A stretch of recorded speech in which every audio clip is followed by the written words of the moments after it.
I would love to introduce Aneela McKenna. However, she is so inspirational that anything I say just will not do justice. So Aneela and I have been thinking about this Women of Colour cycling group probably for well over a year. So this has been in her minds. We've been kind of chatting about how to make it happen. So I'm really, really proud and excited to have Aneela here.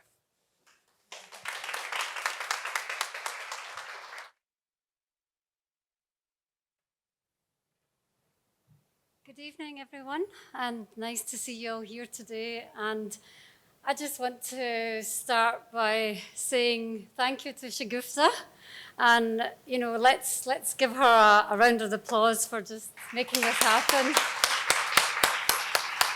As she said, we've been talking about it for a long time. This is quite a momentous moment to actually be launching the Women of Colour cycling group.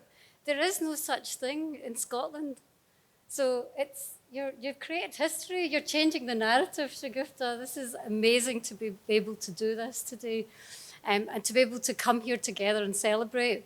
I mean, those films were absolutely incredible. The feeling you got from riding a bike. You could see, the Aisha, how determined she was to get young girls into the sport.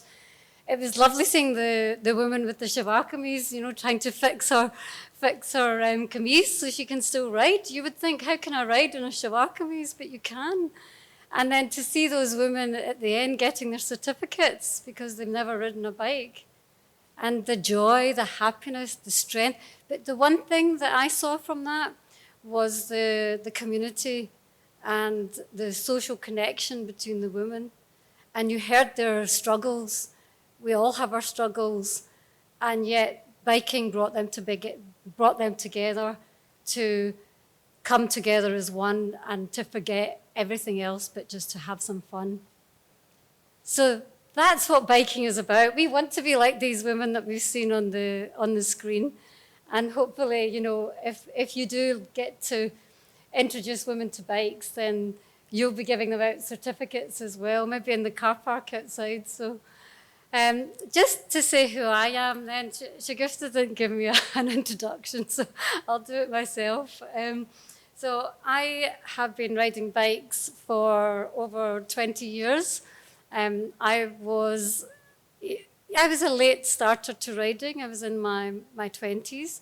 I never had the opportunity to ride a bike as a youngster. I grew up in Glasgow. I live in the Borders now, and I grew up in Finniston. And I never had the opportunity to ride a bike as a young girl. And, when I was looking at this film today, I was thinking, wouldn't it have been amazing for my mother to ride a bicycle? And so much fun and happiness we could have had together. I'm second generation Pakistani, and my mother was first generation. And our families, they weren't talking about going out on a bike ride. They were thinking about their struggles. They were thinking about surviving because of the difficulties of coming to a country, the problems with racism and isolation and all of these things that our families had to think about. But all of us here have an opportunity, we were third, fourth generation, to make a difference, to think about our young girls for the future as well, and to give them hope and an opportunity to take that step to go and ride a bike. Because riding a bike does a lot of things for you. It gives you that social connection, but it gives you resilience, it gives you strength, it gives you confidence. And that's what it does for me and for my journey, where I didn't have that opportunity.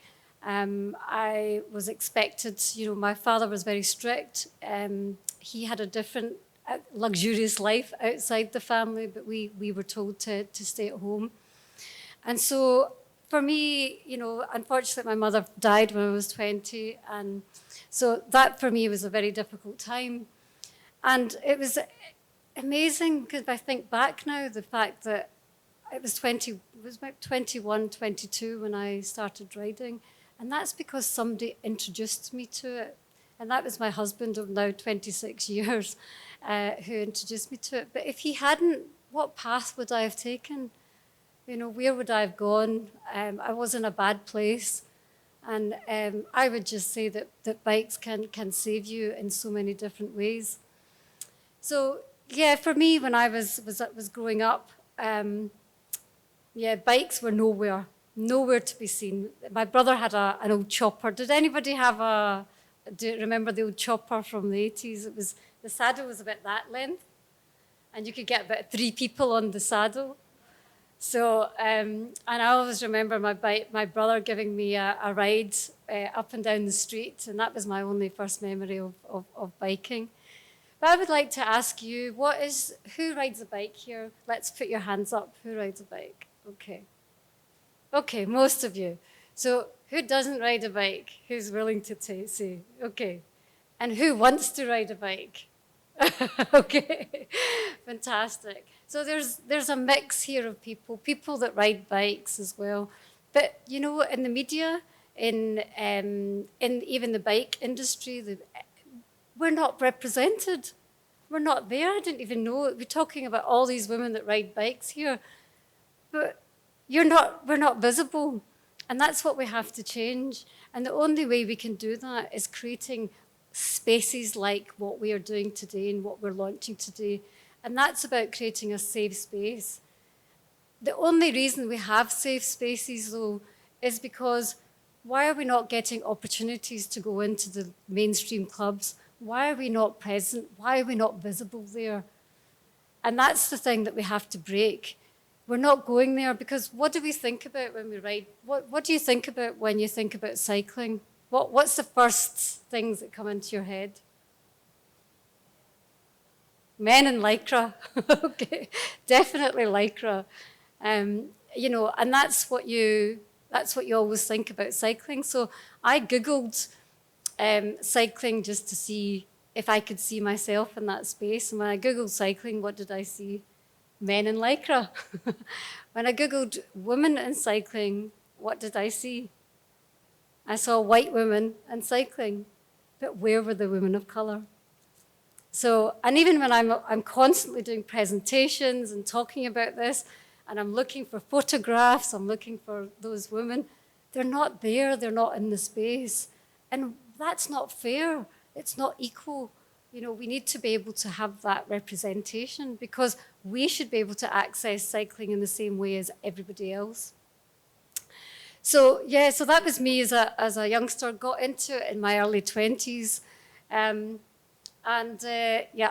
there's a clock there. The thing is, I don't know when the clock started, so I don't know how long I've been speaking for. So I'll just keep going. You can give me a, telling off if I'm going over time. So yeah, you know, at my 20s, that was me, was starting to ride bikes. And, you know, I only rode a bike because my husband rode it. And I hated it for a while. But, you know, when I actually started to love it, when I became independent, self-sufficient, the one thing that was my biggest fear was, how am I going to fix a puncture?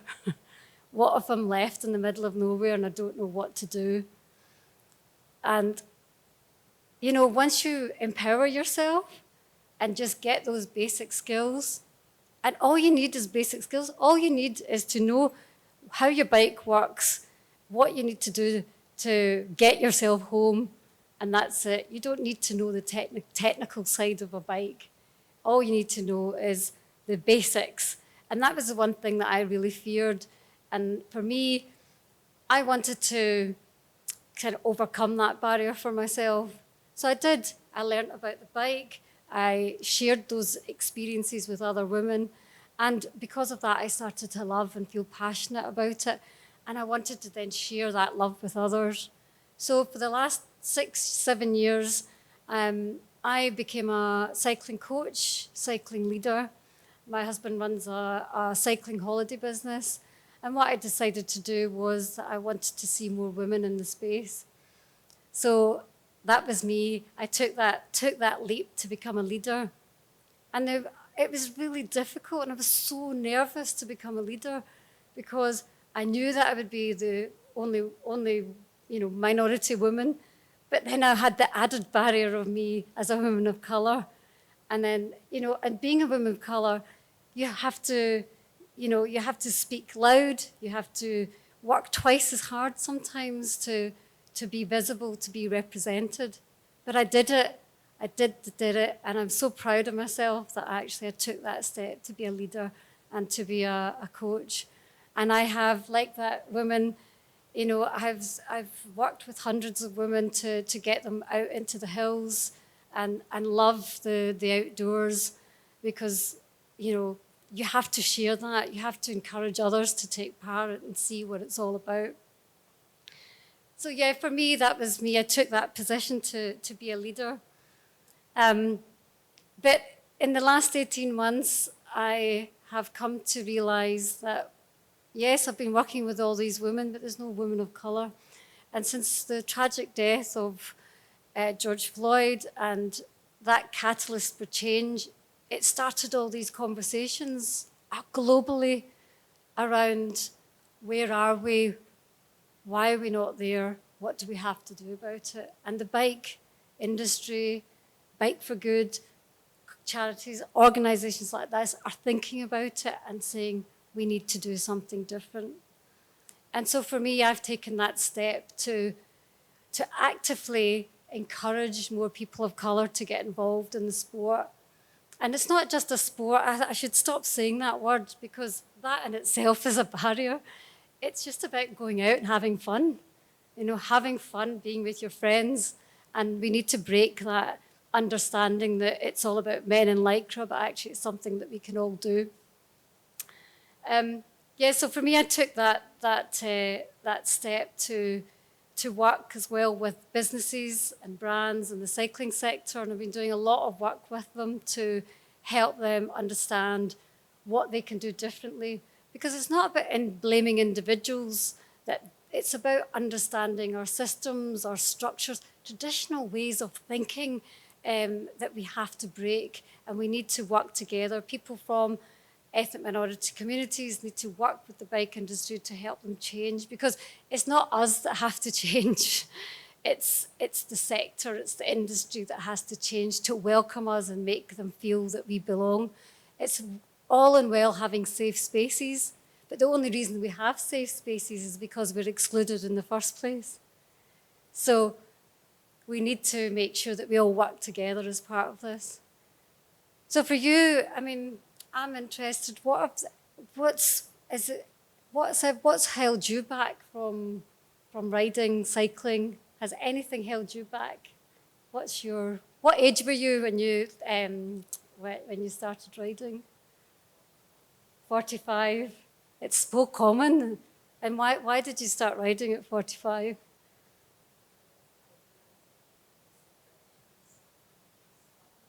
Mm-hmm.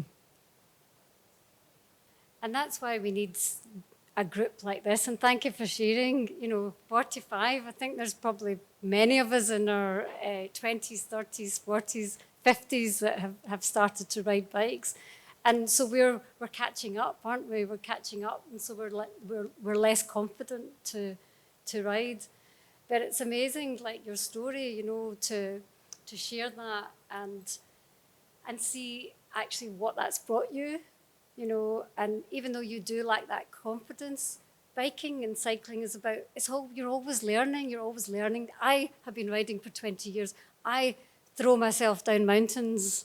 I can jump a distance, but I'm still learning, and that's the beauty of what the sport is about, because it's about, yes, pushing yourself out of your comfort zone and pushing your boundaries, but what does that do for you? It builds your resilience, doesn't it? It builds your resilience, and you can bring that into your everyday life as well. So I'm just going to end on, this is a community. Enjoy it. Make it your own space. Celebrate it. Lead by example. And, this could be something really special. It's not going to, even if there was 2 people that started off something like this, then that's amazing, because your community will grow, because you will help them. You will tell them that they're visible in the space, and everybody else will come. And I promise you what an amazing space this is going to be for everybody. So let's just finish off on one thing. Tell me, what do you get out of cycling? Give me some words that what does it make you feel, cycling? Just freedom. I love that. Freedom. It does give you freedom, doesn't it? It's given me freedom from me as a young person coming from where I've been. It gives me freedom to just do what I want to do and be in my own space. So freedom, what else do we get from cycling? Joy. Confidence. Absolutely. These are things we all want, don't we? We all strive for in life. And it's the word resilience. I'm going to leave that with you. That word resilience, confidence, and to be your own best selves. So thank you, everybody, for the time.